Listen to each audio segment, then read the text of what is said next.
Saya dikucilkan gara-gara lesan saya ini, makanya lesan ini salah satu anggota badan yang bertanggung jawab. Fatakun mengucap apa atau hakikatnya, tapi kita tidak tahu kan, anggota badan kita ini bisa bicara. Jadi tiap pagi kita ini tidak merasa kalau di demo terus. Tiap pagi kita ini di demo sulit. Jika ada kekurangan di Jokowi, tidak sampai layak dihina seperti Fir'aun. Jika ada kelebihan MH Ainun Najib, nggak sampai level Nabi Musa dan sabrang seperti Nabi Harun. Hanya kesombongan dan ketakaburan yang mengatakan itu Cak Nun sedang meninggikan Jokowi dan merendahkan dirinya sendiri. Ya memang kalau Presiden Joko Widodo direndahkan pasti akan tinggi sendiri kok. Terbukti kemarin pada saat Car Free Day pada hari Minggu yang lalu, itu juga banyak warga antusias lah. Selain itu, selain Fir'aun dari Cina berpaham komunis, Jokowi bukan lulusan UGM. Ijazahnya palsu. Dan yang lebih penting lagi, Jokowi itu plonga-plongo, kelemar-kelemar, bebek lumpuh, dan berbagai ejekan lain yang sering disematkan padanya oleh kaum oposisi, para kadrun, dan para pengiri serta para pembenci. Yang secara umum banyak membahas tentang Fir'aun yang kejam dan ditutup dengan pernyataan untuk tidak melaporkan Cak Nun. Memang sebuah karakter individu yang tidak ada duanya di Indonesia. Presiden Jokowi itu Fir'aun dari Cina yang berpaham komunis. Yah, mungkin begitulah kira-kira sosok Jokowi kalau kita mengamini tudingan-tudingan dari para pembencinya, seperti sosok tersohor MH Ainun Najib.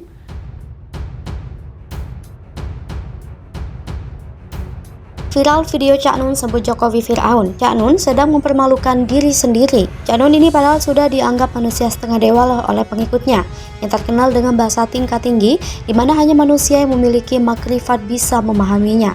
Tapi bagi penulis, Cak Nun ini tidak lebih dari barisan sakit hati Jokowi yang tidak ada bedanya dengan kadrun.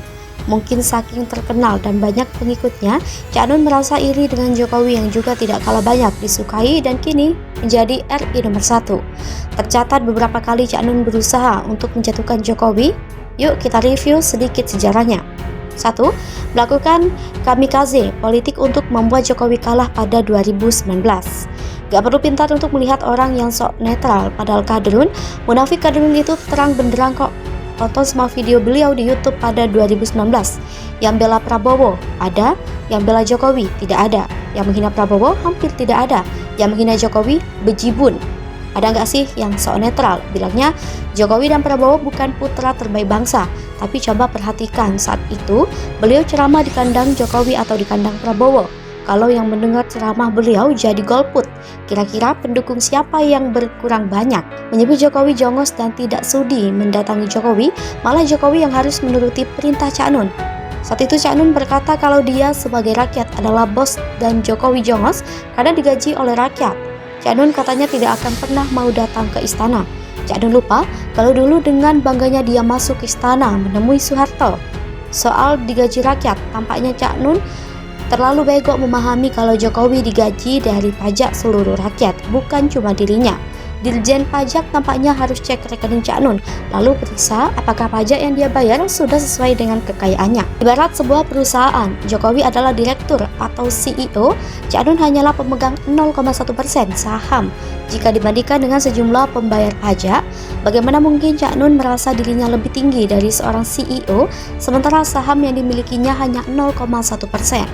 Ini ibarat penulis beli saham BBCA 10 lot, lalu penulis merasa sebagai bos dari CEO BCA dan bisa memerintah seenaknya CEO BCA. Logika macam apa ini? Logika yang memiliki makrifat yang bahasanya setengah dewa kok gini.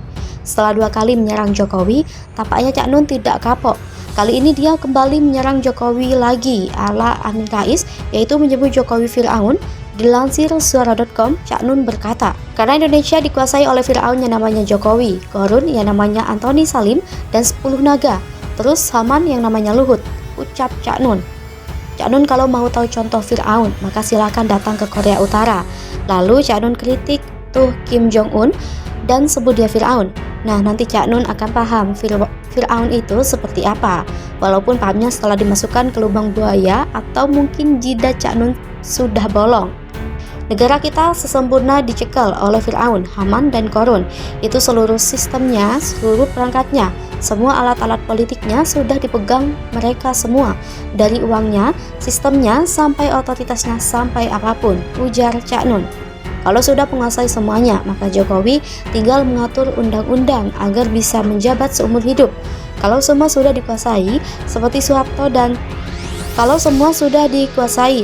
Soeharto yang Cak Nun datangi, maka Jokowi tidak akan membiarkan lawan politik termasuk Cak Nun untuk menghina dan memprovokasi yang bisa mengganggu stabilitas kekuasaannya.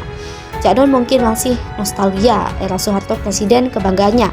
Dia merasa kalau Indonesia bisa dikuasai satu kubu secara diam-diam tanpa ada yang mengawasi. Cak Nun karena manusia setengah dewa mungkin kelamaan hidup di alam lain sehingga tidak sadar kalau zaman sudah berubah. Begitulah kira-kira. Harusnya Cak Nun malu dengan Gibran yang tak tersinggung bapaknya dihina. Nama Cak Nun viral dan trending di Twitter selama beberapa hari ini karena potongan video ceramahnya menyebut Jokowi seperti Fir'aun dan Menko Maritim dan Investasi Luhut sebagai Haman. Lalu dengan gampangnya Cak Nun klarifikasi dan minta maaf, tapi permintaan maafnya tak jelas dan tidak tepat sasaran. Saya dikasih ujian oleh Allah yang luar biasa, meneng-meneng. Aku ki ngomong hal Fir'aun coba, dan itu saya kesambet, kata Cak Nun. Kesambet? Ah, masa sih? Cak Nun minta maaf atas statement itu. Saya minta maaf kepada semua yang terciprat menjadi tidak enak atau menjadi menderita atau menjadi apapun oleh ucapan saya itu, kata Cak Nun. Cak Nun juga sudah meminta maaf kepada keluarganya juga karena tidak memikirkan akibat dari apa yang dia ucapkan waktu itu. Dia merasa sudah melanggar ajarannya sendiri.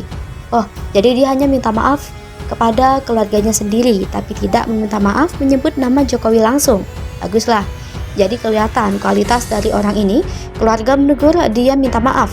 Jokowi yang dia sebut-sebut seperti Fir'aun malah tidak meminta maaf.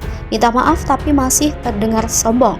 Ternyata ini juga sampai ke telinga Gibran. Dia tidak tersinggung dengan ucapan Cak Nun yang mengatakan ayahnya seperti Fir'aun. Menurut Gibran, keluarganya pun tidak tersinggung dengan ucapannya. Aku santai, enggak tersinggung, keluarga enggak tersinggung, santai aja, kata Gibran.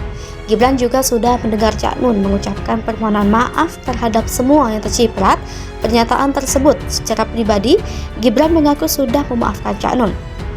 Keto Ewes minta maaf ya, sudah, semua orang dimaafin, kata dia. Gibran juga tidak akan melaporkan Cak Nun ke pihak yang berwajib atas pernyataan tersebut. Rasa sitik-sitik lapor kayak orang duwe gawean, lapor polisi seperti tidak punya kerjaan, kata Gibran. Inilah hebatnya keluarga Pak Jokowi. Mereka santai, tidak baperan, tidak reaktif, dan tidak pernah membuat laporan ke polisi. Beberapa kali Jokowi dihina dan difitnah dengan berbagai macam cara, tapi tidak sekalipun Jokowi marah atau gebrak meja. Tidak sekalipun kita dengar Jokowi mengeluh saat konferensi. Jokowi anggap semua itu tidak penting karena lebih penting mengurus bangsa ketimbang mengurus 1-2 orang yang rewel.